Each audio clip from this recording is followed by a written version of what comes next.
Пациентите со изгореници добиени во пожарот во дискотеката Пулс ќе закрепнуваат од 5 до 7 години поради потребните реконструктивни операции, изјави докторката Маја Аргирова од бугарската болница Пирогов, додавајќи дека состојбата на четворицата настрадани кои продолжуваат со лекувањето во оваа болница е тешка, но стабилна.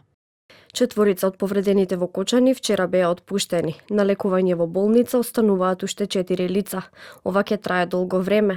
Закрепнувањето на таков повреден е можеби од 1,5 до 2 години. Ако ги додадеме и реконструктивните операции, периодот може да трае и до 5 до 7 години по завршувањето на акутниот период, односно по излегувањето, така што третманот не завршува со пуштање на пациентите од клиниката. Во меѓувреме, Министерството за здравство соопшти дека денеска во Македонија се враќаат четворица повредени кои се лекуваа во странство, двајца од Хрватска и по еден од Шведска и Италија. Во странство се хоспитализирани 60 пациенти. Непроменето станува состојбата на пациентите кои се третираат во странство, вклучително и состојбата на критичните пациенти. Во болниците во држава во моментов се лекуваат 7 пациенти. Доктор Аргирова појаснува дека лечењето на македонските пациенти со изгореници не престанува откако ќе бидат испишани од болниците, туку продолжува во домашни услови со секојдневни рехабилитациски процедури, специјална облека, како и здравствени инструкции кои мора да ги почитуваат скоро 2 години по испишувањето.